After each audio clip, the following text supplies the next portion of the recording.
Metro రైలు హైదరాబాద్ అభివృద్ధిలో కీలకమన్నారు ఆ సంస్థ ఎండీ ఎన్వీఎస్ రెడ్డి. హైదరాబాద్లోని ఎర్రమంజిల్లోని మెట్రో స్టేషన్లో ఉగాది వేడుకలు ఘనంగా నిర్వహించారు. Metro pest, metro medley, art pest వంటి సాంస్కృతిక కార్యక్రమాలను ఏర్పాటు చేశారు. ఈ కార్యక్రమంలో ప్రయాణికులు పాల్గొన్నారు. టీ సవారీ యాప్ను విడుదల చేశారు. మెట్రో టైమింగ్స్ను పొడిగించారు అధికారులు.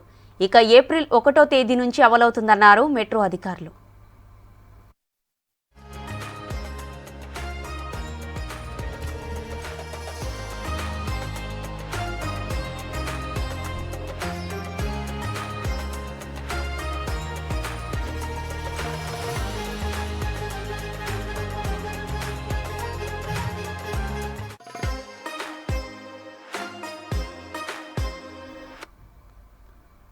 గోల్ఫ్ క్రీడను ప్రమోట్ చేసేందుకు టోర్నీలను నిర్వహిస్తున్నామని తెలిపారు T golf foundation president NRN Reddy. గోల్ఫ్పై ఆసక్తి ఉన్నవారికి తమ ఫౌండేషన్ అండగా ఉంటుందన్నారు. T9 ఛాలెంజ్ 3వ సీజన్లో బంకర్ బస్టర్స్ టీం ఛాంపియన్గా నిలిచింది. ఉత్కంఠభరితంగా సాగిన ఫైనల్లో క్యూటో రూట్పై బంకర్ బస్టర్స్ విజయం సాధించింది. ఊహించని విధంగా ఫైనల్ మ్యాచ్ కూడా టైం అయింది. దీంతో ఫలితం కోసం ప్లే ఆఫ్ నిర్వహించగా అక్కడ కూడా స్కోర్ సమమైంది. చివరిగా సడన్ డెత్ హోల్లో బంకర్ బస్టర్స్ పై చేయి సాధించి ట్రోఫీని కైవసం చేసుకుంది. విజేతలకు బహుమతులు అందించారు CFO Madhusudan Rao.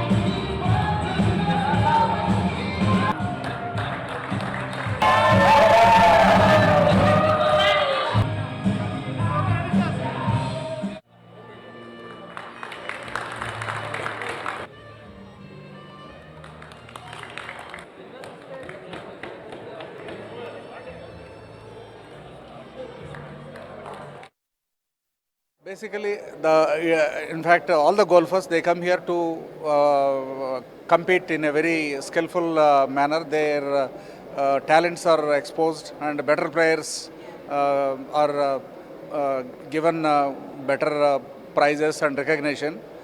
And it is actually like any other sport. You play good, you are talked about golfer kind of thing.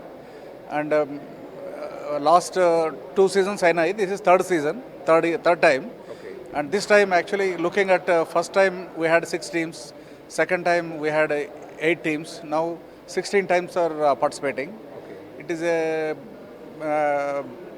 I would say a big success. It has created a lot of buzz among all the golfers in Hyderabad and elsewhere also. We have live coverages, private, and good response is there. And we are planning to expand to other golfing cities like Bangalore, Vizag, and Delhi also going forward. So ఈ tea golf వారు season 3 కింద ఇప్పుడు ప్రస్తుతం 9 holes tournament conduct చేస్తున్నారు. ఇంతకు ముందున్నటువంటి 2 సీజన్ల కంటే కూడా ఇప్పుడు ఈ 3వ సీజన్లో మొత్తం 16 టీంలు వచ్చినాయి. సో అందులో ఇంకొక ముఖ్యమైన విషయం ఏంటి అంటే లేడీ గోల్ఫర్స్ కూడా ప్రత్యేకంగా ఒక టీంని వాళ్ళు ఫామ్ చేశారు. చాలా బాగా ఆడారు అందరూ కూడా, లేడీ గోల్ఫర్స్ కూడా.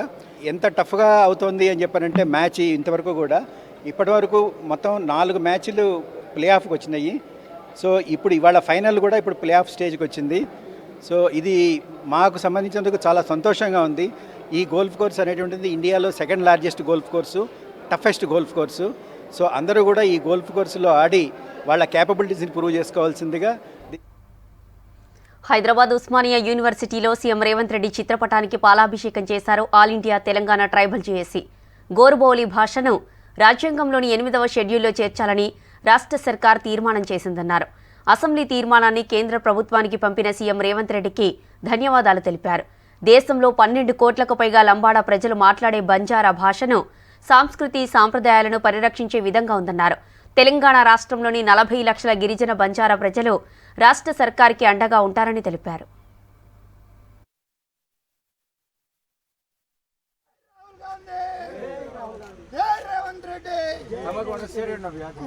జై రాహుల్ గాంధీ.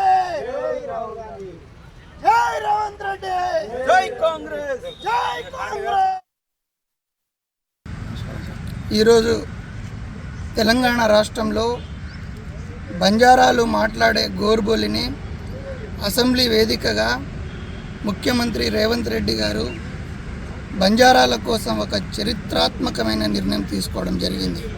దీనికి యావత్ బంజారా జాతి తరపున, అన్ని కుల సంఘాల తరపున రేవంత్ రెడ్డి గారికి, కాంగ్రెస్ పార్టీకి ధన్యవాదాలు తెలియజేస్తూ ఉన్నాం.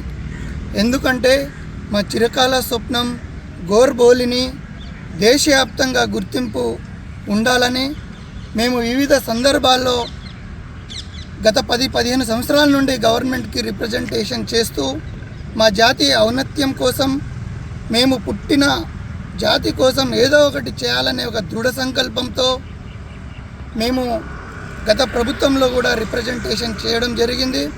కానీ మొన్న జరిగిన సేవలాల్ జయంతి ఫిబ్రవరి 15వ తారీఖున మా గౌరవ డోర్నకల్ ఎమ్మెల్యే గారు, young and dynamic MLA Ramachandra Naik గారి నేతృత్వంలో మా అన్ని ఎమ్మెల్యేలకు, మా ఎంపీ సాబ్ బలరాం నాయక్ గారు అందరూ చొరవ తీసుకొని ఈరోజు రేవంత్ రెడ్డి గారికి ఒప్పించి మెప్పించి అసెంబ్లీలో బిల్లును తీర్మానం చేసే విధంగా కృషి చేసిన ఎమ్మెల్యేలందరికీ, ముఖ్యంగా అందులో ఎక్కువగా తన వంతు సహకారం చేసిన మా డోర్నకల్ ఎమ్మెల్యే రామచంద్ర గారికి యావత్ బంజారా జాతి బిడ్డల తరపున కృతజ్ఞతలు తెలియజేస్తూ ఉన్నాం.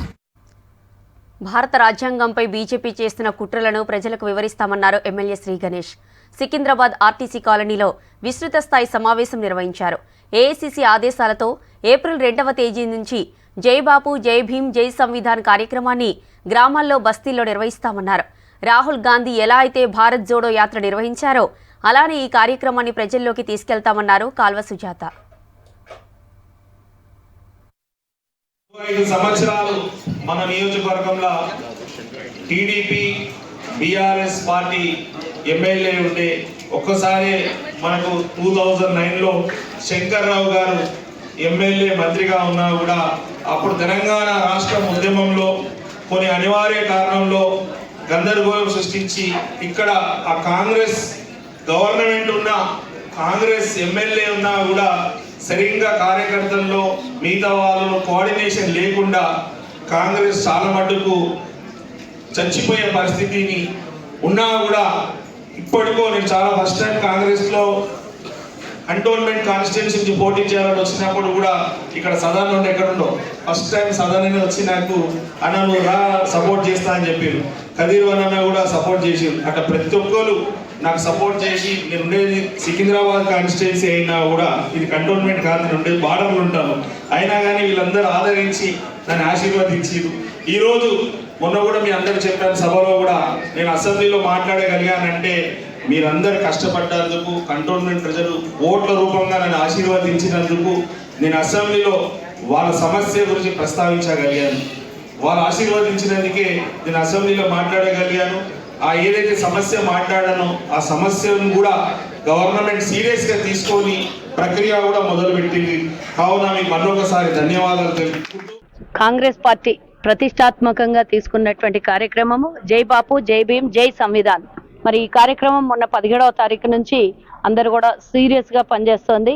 ఏఐసిసి ఆదేశాల మేరకు తెలంగాణ ఇన్ఛార్జ్ అయినటువంటి మీనాక్షి నటరాజన్ గారి ఆధ్వర్యంలో పిసిసి అధ్యక్షులు మహేష్ కుమార్ గారు, అలాగే ఈరోజు నాకు కంటోన్మెంట్ అలాగే సికింద్రాబాద్ కోఆర్డినేటర్గా నియమించినటువంటి మా పార్టీ నాయకులకు అందరికీ కూడా ధన్యవాదాలు తెలియజేస్తూ, డిసిసి అధ్యక్షులు అనిల్ కుమార్ యాదవ్ గారికి, మరి ఏకైక హైదరాబాద్లో ఎమ్మెల్యే అయినటువంటి శ్రీ గణేష్ గారికి కూడా ధన్యవాదాలు, శుభాకాంక్షలు, పండగ ఉగాది శుభాకాంక్షలు తెలియజేస్తూ, డివిజన్ అధ్యక్షులని ఈ కార్యక్రమం కోసం నియమిస్తూ వాళ్ళని కోఆర్డినేటర్లను వాళ్ళతో పాటు 9 మంది కోఆర్డినేటర్లను కూడా నియమిస్తూ ఈ కార్యాచరణ సంవత్సరం పాటున జరుగుతుంది. ఈ హైదరాబాద్లో అన్ని బస్తీల్లో ఈ కార్యాచరణ. అల్లారు ముద్దుగా చూసుకునే పిల్లలను కొందరు తల్లిదండ్రులే అనాలోచితంగా చంపేస్తున్న వరుస ఘటనలు ఆందోళన కలిగిస్తున్నాయి. మానసిక ఇబ్బందులే కారణమని డాక్టర్స్ అంటున్నారు. ఉద్యోగ, ఆర్థిక, కుటుంబ సమస్యలతో క్షణికావేశంలో పిల్లల బంగారు భవిష్యత్తును చిదిమేస్తున్నారు. మానసిక అనారోగ్యం ఉందని తెలుసుకోలేక చికిత్స తీసుకోవడంతో తమ పిల్లలను బలి తీసుకుంటున్నారు. అయితే చావడం, చంపడం సమస్యలకు పరిష్కారం కాదని, సరైన చికిత్స తీసుకుంటే కుటుంబంతో సంతోషంగా ఉండొచ్చంటున్న మానసిక వైద్య నిపుణులు శివానూప్తో శ్రీశైలం ఫేస్ టు ఫేస్. అల్లరి చేసే వయసు, బుడిబుడి అడుగులు వేసేటువంటి వయసు.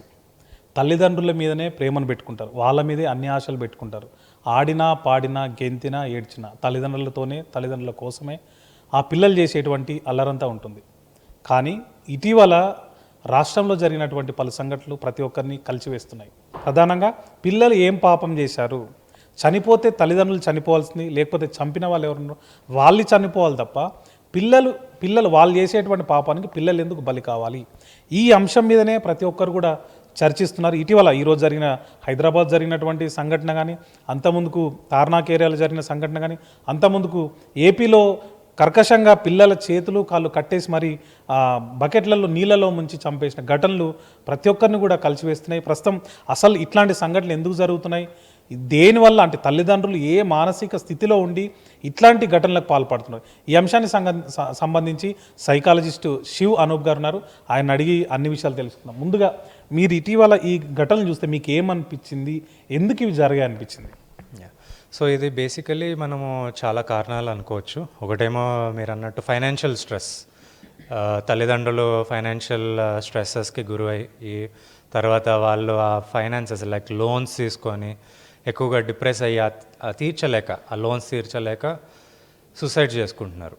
సో ప్లాన్ వేసుకుంటున్నారు, సూసైడ్ చేసుకొని చనిపోతే ఇంకెవరు తీర్చాల్సిన అవసరం లేదు అని వాళ్ళు ప్లాన్ చేసుకొని వాళ్ళు ఫస్ట్ వాళ్ళ పిల్లల్ని చంపేసి తర్వాత పేరెంట్స్ చనిపోతున్నారు. సో ఇది మెయిన్గా డిప్రెషన్ అనేది ఒక కారణం అయి ఉండొచ్చు. డిప్రెషన్ ఒకటే కాదు, వివిధ మానసిక సమస్యలు ఉంటాయన్నమాట. ఒకటేమో స్కిజోఫ్రీనియా కానీ, బైపోలార్ డిజార్డర్ కానీ, వివిధ మానసిక సమస్యలు ఉంటాయి.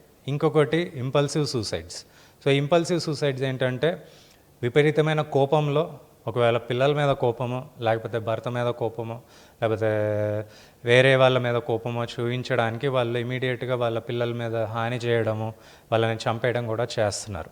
ఇంకొకటి సబ్స్టెన్స్ యూజ్, ఆల్కహాల్ తీసుకున్న మైకంలో కానీ, గంజాయి తీసుకున్న మైకంలో కానీ, ఇట్లాంటి మైకాల వల్ల కూడా parents, either of the parents అంటే తల్లి కానీ కావచ్చు, తండ్రి కానీ కావచ్చు, పిల్లలకి హాని చేస్తున్నారు.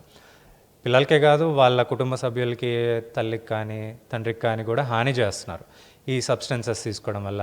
అంటే ఆల్కహాల్ కానీ గంజాయి తీసుకోవడం వల్ల. అంటే ఇంటి పెద్దకి ఉన్న మానసిక జబ్బు కుటుంబ సభ్యులందరికీ వచ్చిందనమాట. వాళ్ళు ఎక్స్ప్రెస్ చేసే వ్యూస్ కానీ, వాళ్ళ డిస్బిలీవ్స్ కానీ వాళ్ళు మిగతా కుటుంబ సభ్యుల మీద కూడా రుద్దుతుంటారు. నిజంగా అంటే అప్పటిదాకా ఆడిపాడిన పిల్లల్ని చంపాలి అనేటువంటి సిచ్యువేషన్ వాళ్ళకి ఎందుకు తీసుకొస్తుంది? ఒకటి ఏంటంటే మనం ఆలోచించాల్సింది న్యూరోకెమికల్ ఇంబ్యాలెన్స్ బ్రెయిన్లో. ఆ టైంలోనే కాదు, వాళ్ళు ప్రాబబ్లీ ఒక 2 వారాల నుంచి, లేకపోతే ఒక 1-2 నెలల నుంచి సఫర్ అవుతూ ఉండొచ్చు. అంటే వాళ్ళలో ఆ మానసిక క్షోభ చాలా విపరీతంగా కూడా ఉండొచ్చు. ముందు నుంచే ప్లాన్ చేసుకోవడము, అంటే సూసైడ్ చేసుకోవాలని, ఆత్మహత్య ప్రయత్నం చేయాలని, అంటే బతుకు మీద విరక్తి కలగడము, ఏ పని మీద ధ్యాస లేకపోవడము, నిద్ర లేకపోవడము, ఇట్లాంటివి ఉండి వాళ్ళు ఈ మానసిక క్షోభకి గురవుతుంటారు. అంటే మెంటల్ ఇల్నెస్ అని మీరు చెప్తున్నారు కదా, అది ఉందో లేదో అసలు చాలామందికి తెలియదు, ఆ వైపుగా ఆలోచన చేస్తారని కూడా అనుకోవట్లేదు. సో అది ఉంది అని గుర్తించాలంటే ఏం చేయాలి? ఒకటి. 2, దానికి పరిష్కారం ఏంటి?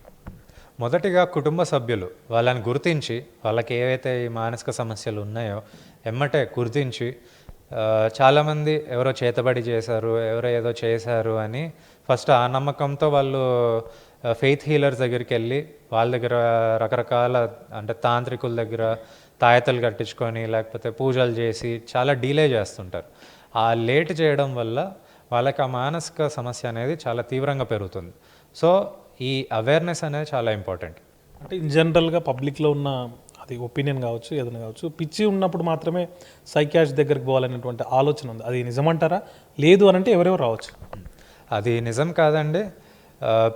ఏదైనా మానసిక సమస్య, సో ఆ మెంటల్ ఇల్నెస్ ఏ టైప్ అయినా కానీ అది సైకియాట్రిస్ట్ దగ్గర ట్రీట్మెంట్ తీసుకురావచ్చు అనమాట. సో టైంకి ట్రీట్మెంట్ అనేది చాలా ముఖ్యం. చూశారు కదండి, ఈ మెంటల్ ఇల్నెస్ అనేది మీలో కూడా ఉండి ఉండొచ్చు. అంటే తెలియకుండానే ఉందో లేదో తెలియని పరిస్థితిలోనే ఏదైతే ఇప్పుడు కొందరు తల్లిదండ్రులు చేస్తున్నారో ఆ పిల్లల్ని చంపడం అనేది అది తలెత్తుందని మీ పేరెంట్స్ కానీ లేకపోతే ఎవరైనా సరే కూడా ముందుగా మానసికంగా ఒత్తిడి ఉందా లేదా చూసుకోండి. మెంటల్ ఇల్నెస్ ఉంటే వెంటనే చికిత్స తీసుకోవడం ద్వారా ఇతరుల ప్రాణాలు కూడా మీరు కాపాడినట్టు అవుతారు. కెమెరామెన్ శ్రీనివాస్తో శ్రీశైలం, V6 న్యూస్, హైదరాబాద్. హైదరాబాద్ మహానగరంలో చెరువుల పునరుద్ధరణ పనులు కొనసాగుతున్నాయి. 180 కోట్ల రూపాయలతో తొలి దశలో 6 చెరువులకు పునరుజ్జీవనం కల్పిస్తుంది హైడ్రా. చెరువులను ప్రజలకు ఉపయోగపడేలా అభివృద్ధి చేయాలని ప్రతిపాదనలు సిద్ధం చేశారు హైడ్రా అధికారులు. జూలై నెలాఖరులోగా వాటిని పూర్తి చేసేందుకు పనులు చేయిస్తున్నారు అధికారులు.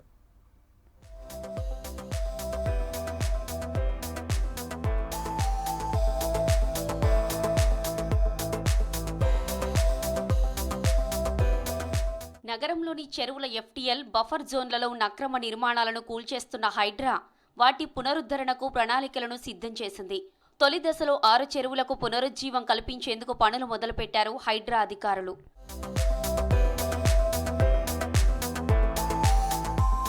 అంబర్పేటలోని బతుకమ్మకుంట, శాస్త్రీపురంలోని బూమ్రుక్ దౌలా, మాదాపూర్ తమ్మిడికుంట, బేగంపేటలోని సున్నం చెరువు, కూకట్పల్లిలోని నల్ల చెరువు, ఉప్పల్లోని నల్ల చెరువులో పనులను ప్రారంభించింది. 180 కోట్ల రూపాయల ప్రభుత్వ నిధులతో ఆ చెరువులకు పునరుజ్జీవం కల్పించేందుకు చర్యలు చేపట్టారు అధికారులు. బెంగళూరులోని చెరువుల పునరుద్ధరణకు సంబంధించి DPRల తయారీలో అనుభవం ఉన్న ఓ సంస్థతో రెడీ చేయించారు అధికారులు. ఆ ప్రతిపాదనలను ప్రభుత్వానికి పంపింది హైడ్రా.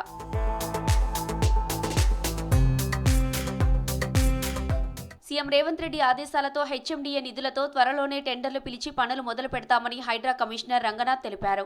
6 చెరువులకు సంబంధించిన 3D విజువల్స్ ఫోటోలను విడుదల చేశారు. కూకట్పల్లి నల్ల చెరువులో చెత్తా చెదారాన్ని తొలగించగా ఉప్పల్ నల్ల చెరువులోని నీటిని బయటకి వదులుతూ శుభ్రం చేస్తున్నారు. మాదాపూర్ సున్నం చెరువులో మోటార్లు పెట్టి చెరువులో ఉన్న నీటిని బయటకి పంపుతున్నారు. హైడ్రా ఎంపిక చేసిన ఈ 6 చెరువుల పునరుద్ధరణలో భాగంగా చుట్టూ వాకింగ్ ట్రాక్స్, జిమ్, పిల్లలు ఆడుకునే స్థలం ఏర్పాట్లు చేయనున్నారు. జూలై నెలాఖరు నాటికి పనులను పూర్తి చేయాలని లక్ష్యంగా పనిచేస్తోంది హైడ్రా.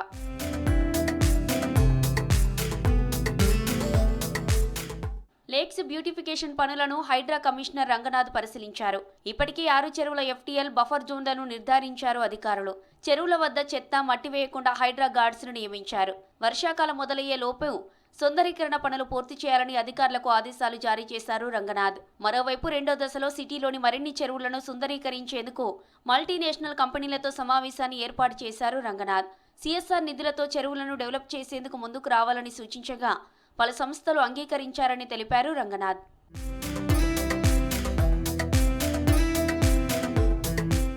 రెండో దశలో సిటీలోని మరిన్ని చెరువులను సుందరీకరించేందుకు ఏర్పాట్లు చేస్తున్నారు హైడ్రా అధికారులు.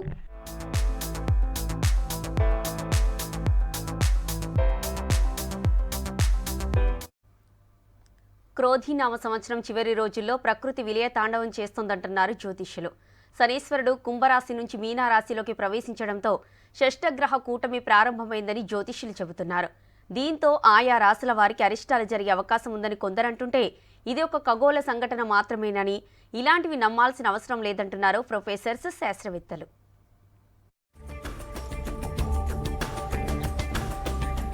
వారం 10 రోజులుగా ఎవరి నోట విన్నా షష్టగ్రహ కూటమి గురించే. అది రానే వచ్చింది. శనీశ్వరుడు కుంభరాశి నుంచి మీనరాశిలోకి ప్రవేశించడంతో షష్టగ్రహ కూటమి ప్రారంభమైందని తెలిపారు జ్యోతిష్యులు. ఇప్పటికే మీనరాశిలో సూర్యుడు, రాహువు, శుక్రుడు, బుధుడు, చంద్రుడు ఉన్నారు.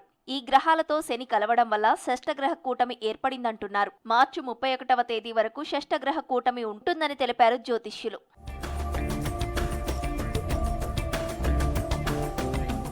అయితే ఈ షష్టగ్రహ కూటమిపై భిన్నాభిప్రాయాలు వ్యక్తమవుతున్నాయి. జ్యోతిష్య శాస్త్రం ప్రకారం కుంభం, సింహం, మీనరాశి వారికి అరిష్టాలు జరిగే అవకాశాలు ఉన్నాయంటుంటే మరికొందరు జ్యోతిష్యులు వ్యక్తిగతంగా ఎవరికీ నష్టం కలగదని చెబుతున్నారు. షష్టగ్రహ కూటమితో ప్రకృతిలో మార్పులు, ప్రకృతి విలయ తాండవం చేసే అవకాశాలు ఉన్నాయంటున్నారు. మయన్మార్, థాయిలాండ్ దేశాల్లో భారీ భూకంపాలు వచ్చి ప్రాణ నష్టం, భారీగా ఆస్తి నష్టం జరిగింది. అంతకుముందు అమెరికాలో కార్చిచ్చుతో విధ్వంసం జరగడం షష్టగ్రహ కూటమి ప్రభావమే అంటున్నారు.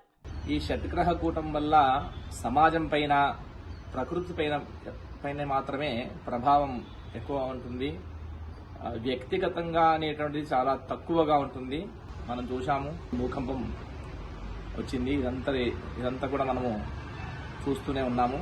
ఉగాది మరుసటి రోజు 6 గ్రహాల నుంచి 5 గ్రహాలు కలయిక ఉంటుంది.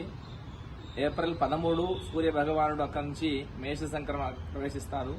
అలా షట్గ్రహము, పంచగ్రహము, చాతుర్గ్రహం అనేటువంటి సంభవించడం వల్ల వ్యక్తిపరంగా మాత్రము ఎవరికి ఏముండదు, సమాజం పైన, ప్రకృతి పైన మాత్రమే ఈ ప్రభావం అనేటువంటి చూపిస్తుంది. ముఖ్యంగా జ్యోతిష్య శాస్త్ర ప్రకారం గతంలో షష్టగ్రహ కూటమి ఏర్పడిన సమయాలను పరిశీలిస్తే 2019లో కరోనా లాంటి మహమ్మారికి దారితీసిందని చెబుతున్నారు పండితులు. అయితే దీనిపై ప్రజలు భయపడాల్సిన అవసరం లేదంటున్నారు ప్రొఫెసర్లు. గ్రహాల సంచారాలను ఖగోళ సంఘటనలుగా మాత్రమే పరిగణిస్తారని తెలిపారు. ఇలాంటి వాటి వల్ల వ్యక్తుల జీవితాలపై ప్రత్యక్ష ప్రభావం చూపుతాయనే విషయంపై శాస్త్రీయ ఆధారాలు లేవంటున్నారు.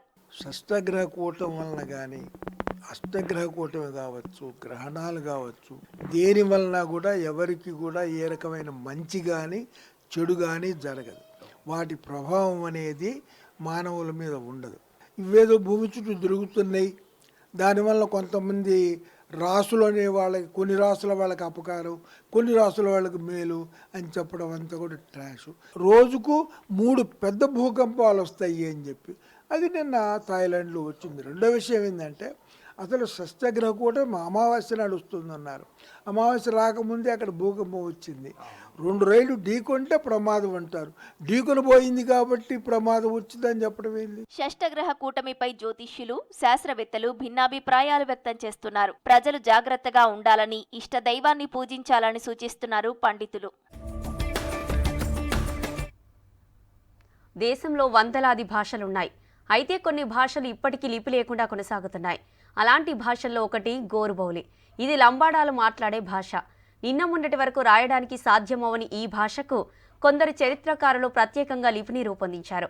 రాజ్యాంగంలోని 8వ షెడ్యూల్లో ఈ భాషను చేర్చాలని తెలంగాణ శాసనసభ తీర్మానం చేసింది.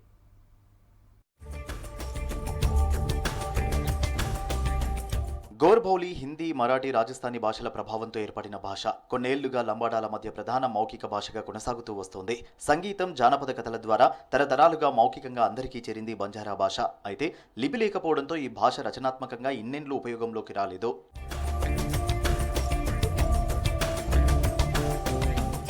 కొందరు చరిత్రకారులు, విద్యావేత్తలు బోర్బౌలి భాషకు ప్రత్యేకంగా లిపిని రూపొందించారు. ఇప్పుడు రాయడం, చదవడం సాధ్యమవుతుందంటున్నారు గిరిజన కార్పొరేషన్ చైర్మన్ బిల్లయ్య నాయక్. లిపి రూపకల్పనతో పాఠశాలల్లో చదివే అవకాశం ఉంటుందన్నారు.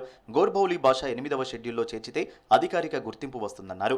పాఠశాలలు, యూనివర్సిటీల్లో ఈ భాష బోధనలోకి వస్తుందని, లంబాడాల సంస్కృతి మరింత బలోపేతం అవుతుందన్నారు బిల్లయ్య నాయక్. తెలంగాణ ప్రభుత్వం, గౌరవ ముఖ్యమంత్రి రేవంత్ రెడ్డి గారు మొన్న జరిగినటువంటి శాసనసభ సమావేశాల్లో భారతదేశంలో 15 కోట్ల మంది బంజారాలు మాట్లాడే భాష గ్వార్బోలిని రాజ్యాంగంలో చేర్చాలని చెప్పి గౌరవించి, గుర్తించి శాసనసభలో తీర్మానం చేసి రాజ్యాంగంలోని 8th షెడ్యూల్లో గ్వార్బోలి భాషను, బంజారాలు మాట్లాడే భాషను చేర్చాలని చెప్పి కేంద్రానికి పంపించడం హర్షణీయం, స్వాగతిస్తూ ఉన్నాం.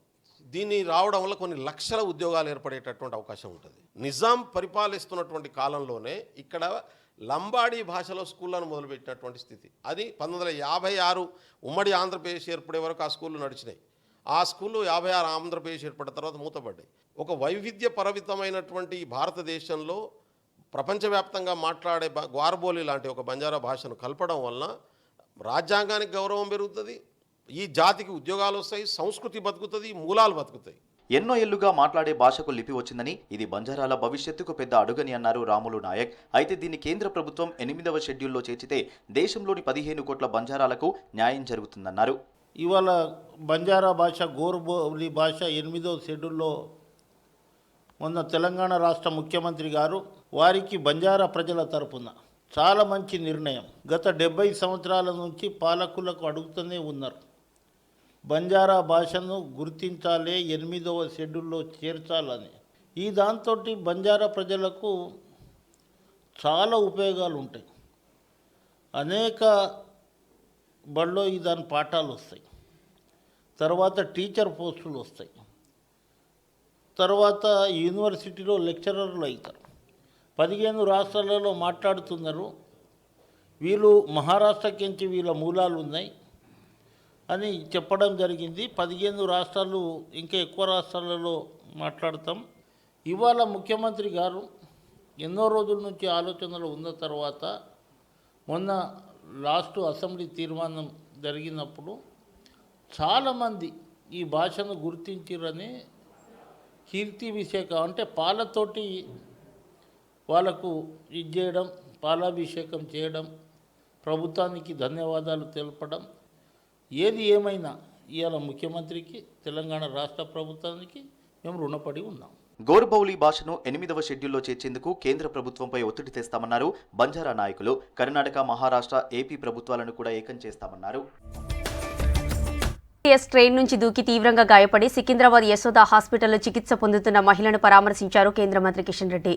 బాధితురాలికి మెరుగైన చికిత్స అందించాలని డాక్టర్లకు సూచించారు. ఈ ఘటనపై కేంద్ర రైల్వే శాఖ మంత్రి అశ్విని వైష్ణవ్తో మాట్లాడారు. కేసు పురోగతిపై రైల్వే డీజీతో మాట్లాడి కేసుకు సంబంధించిన వివరాలను అడిగి తెలుసుకున్నారు కిషన్ రెడ్డి.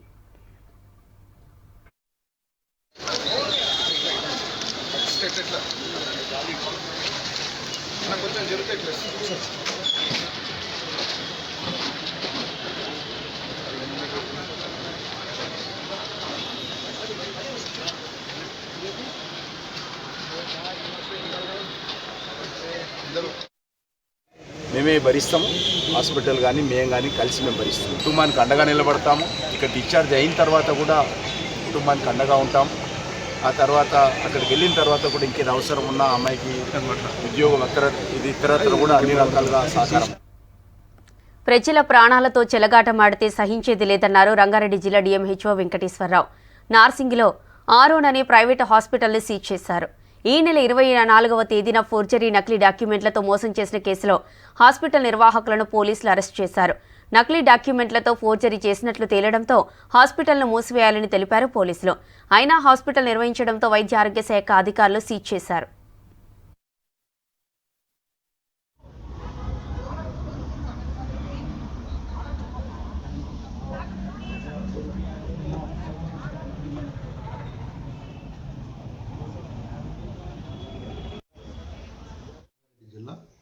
మరి ఈరోజు నార్సింగి మండలంలోని మంచిరేవుల గ్రామంలో మనకి ఒక ఆరోన్ హాస్పిటల్ అనేది చాలా కాలం నుంచి నడుస్తుంది. వాళ్ళు మనకి ఫేక్ డాక్యుమెంట్స్ ఇచ్చి రెన్యువల్ చేయించుకోవడం జరిగింది. మరి అది ఫేకా కాదనేది మేము నిర్ణయించలేం కాబట్టి పోలీస్ స్టేషన్లో కేసు పెట్టమని చెప్తే వాళ్ళు కేసు పెట్టడం జరిగింది. కేసు పెట్టిన తర్వాత ఈ ఫేక్ డాక్యుమెంట్స్ అని తేలిని ఆ తర్వాత వాళ్ళ పర్మనెంట్ రిజిస్ట్రేషన్ క్యాన్సిల్ చేసాం. పర్మనెంట్ రిజిస్ట్రేషన్ క్యాన్సిల్ చేస్తే కూడా వాళ్ళు అనాథరైజ్డ్గా హాస్పిటల్ నడిపిస్తున్నారు. దానివల్ల ఇమీడియట్గా హాస్పిటల్ మీద దాడి చేసి ఈరోజు కంప్లీట్గా హాస్పిటల్ని సీజ్ చేయడం జరిగింది. అందుకని మరి ఇలాంటి పునరావృతం అయితే ఎక్కడైనా కూడా ఫేక్ డాక్యుమెంట్స్ క్రియేట్ చేయడం కానివ్వండి, లేకపోతే ఎవరైనా దొంగ డాక్టర్లు, నకిలీ డాక్టర్లు కానీ ఎక్కడైనా జిల్లాలో ఈ రకంగా పుట్టుకొస్తే మాత్రం తప్పకుండా ఇంకా తదుపరి చర్యలు ఇంకా సీరియస్గా ఉంటాయని కూడా మరి అందరికీ. పిల్లలను కనడం వాయిదా వేస్తున్నాయి చాలా జంటలు. పిల్లల భవిష్యత్తు కోసం ఆర్థికంగా సెటిల్ అయ్యాక కందామని ఆలస్యం చేస్తున్నారు. ఇలాంటి వారు ముందుగానే తమ ఎగ్స్ స్పర్మ్ను ఫెర్టిలిటీ సెంటర్లలో ఫ్రీజ్ చేసుకుంటున్నారు.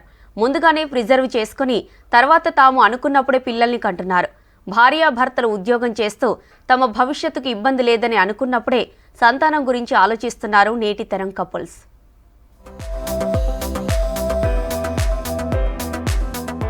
ఇన్ఫెర్టిలిటీ గురించి తరచూ వింటున్నాం. ఆలస్యంగా వివాహం చేసుకోవడం, వాయిదా వేయడంతో సంతానం కాకపోవడం, పిల్లలు లేక తల్లిదండ్రులు బాధపడుతుంటారు. అయితే ఇప్పుడు దేశంలో ఎగ్ ఫ్రీజింగ్ అనే ట్రెండ్ నడుస్తోంది. ఫెర్టిలిటీ సెంటర్లలో ఇప్పుడు దీనికి డిమాండ్ పెరిగింది. ముందుగానే దంపతులు తమ ఎగ్స్ స్పెర్మ్ను ఫ్రీజ్ చేసి పెట్టుకుంటున్నారు. ఆ తర్వాత తమకు ఇష్టమైన సమయంలో కెరీర్లో స్థిరపడ్డాక పిల్లల్ని ప్లాన్ చేస్తున్నారు. ఈ మధ్యకాలంలో ఎగ్ ఫ్రీజింగ్ అంటే అండాలు ఫ్రీజ్ చేయడము, కణాలు ఫ్రీజ్ చేయడం చాలా ఫేమస్ అవుతుంది. ఇది చట్టపరంగా కూడా హక్కులున్నాయి మీకు ఇవి చేయించుకోవడానికి. ఇంకా గుడ్ న్యూస్ ఏంటంటే కార్పొరేట్స్ పేరు కూడా తీసుకోవచ్చు. గూగుల్, టీసీఎస్ వీళ్ళందరూ ఏంటంటే అక్కడ పనిచేసే ఎంప్లాయీస్కి ఇవి ఫ్రీజ్ చేయడానికి, ఎస్పెషలీ ఎగ్ ఫ్రీజింగ్కి ఫైనాన్షియల్ హెల్ప్ ఇస్తుంది. ఇది ముఖ్యంగా ఎందుకంటే ఈ అమ్మాయిలందరూ యంగ్ ఏజ్లో ఉంటారు. యంగ్ ఏజ్లో ఉన్నంగా ఎగ్స్ ఫ్రీజ్ చేసుకున్నారనుకోండి, తర్వాత ఒక లేట్ 30s, ఎర్లీ 40sలో కూడా ఈ అండాలు వాడుకొని, ఎందుకంటే 20sలో ఫ్రీజ్ చేసి ఉంటారు కదా, ఆ అండాలు ఇంకా మంచి క్వాలిటీలోనే ఉంటాయి, అవి తీసుకొని వాడుకోవచ్చు. ఫ్రీజింగ్ చాలా మంచి పద్ధతి. చేసుకోవచ్చు. సో ఇదొక మంచి కారణం, ఎందుకంటే సోషల్ కన్స్ట్రెయింట్స్, చదువుకోవాలనో లేదా కెరియర్ కోసమో ఫ్రీజ్ చేసుకోవడం. మహిళలు ఎగ్ను ప్రిజర్వ్ చేసుకోవడం వల్ల అనేక లాభాలు ఉన్నాయంటున్నారు డాక్టర్లు. ఆలస్యంగా వివాహం చేసుకోవాలని అనుకున్న వారు ఎగ్ ఫ్రీజింగ్ వైపు చూస్తున్నారు. యూత్ అంతా కెరీర్ మీద ఫోకస్ చేస్తున్నారు. లైఫ్ లో సెటిల్ అయిన తర్వాతనే పెళ్లి, పిల్లలు అంటున్నారు. అందుకే యంగ్ ఏజ్ లోనే ఎగ్ ఫ్రీజింగ్ పై ఇంట్రెస్ట్ చూపిస్తున్నారు. మన దేశంలో 18 సంవత్సరాలు పైబడిన వారికి ఎగ్ ఫ్రీజింగ్ కు అనుమతి ఉంది.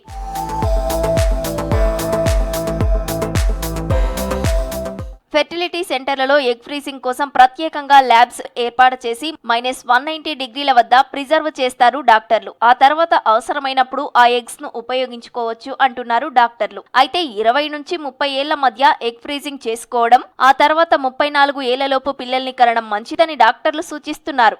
ఈ మధ్య లేడీస్ అందరూ కెరియర్లో పడిపోయి ప్రెగ్నెన్సీ తర్వాత ప్లాన్ చేసుకుందాం అనుకుంటున్నారు. కొన్నిసార్లు 35-40కి ప్లాన్ చేసేటప్పుడు ఒవేరియన్ రిజర్వ్స్ తగ్గిపోతున్నాయి. సో అది ఎట్లా మెయింటైన్ చేయాలి? 30లో ఉన్నప్పుడు పీక్ ఫర్టిలిటీలో ఉంటారు ఆడవాళ్ళు. సో అప్పుడు మన అండం కలెక్ట్ చేసి ఫ్రీజ్ చేసుకుంటే తర్వాత వాడటానికి బాగుంటుంది. ఏమి అదర్ రీజన్స్ ఏంటి మనం ఫ్రీజ్ చేసుకోవడానికి మెడికల్గా అంటే కొంతమందికి మేజర్ ఇల్నెసెస్ వస్తూ ఉంటాయి, క్యాన్సర్స్ రావచ్చు తక్కువ వయసులో, ఆర్ ఒవేరియన్ క్యాన్సర్సే ఉండొచ్చు, ట్రీట్మెంట్ అవసరం పడవచ్చు. వాళ్ళందరూ ముందే వాళ్ళ అండాలని ప్రిజర్వ్ చేసుకుంటే తర్వాత వాడటానికి బాగుంటుంది. ఎందుకంటే కీమోథెరపీ, రేడియోథెరపీ తర్వాత ఇంకా ఆ ఎగ్స్ పనికి రావు, అవి హెల్దీగా ఉండవు.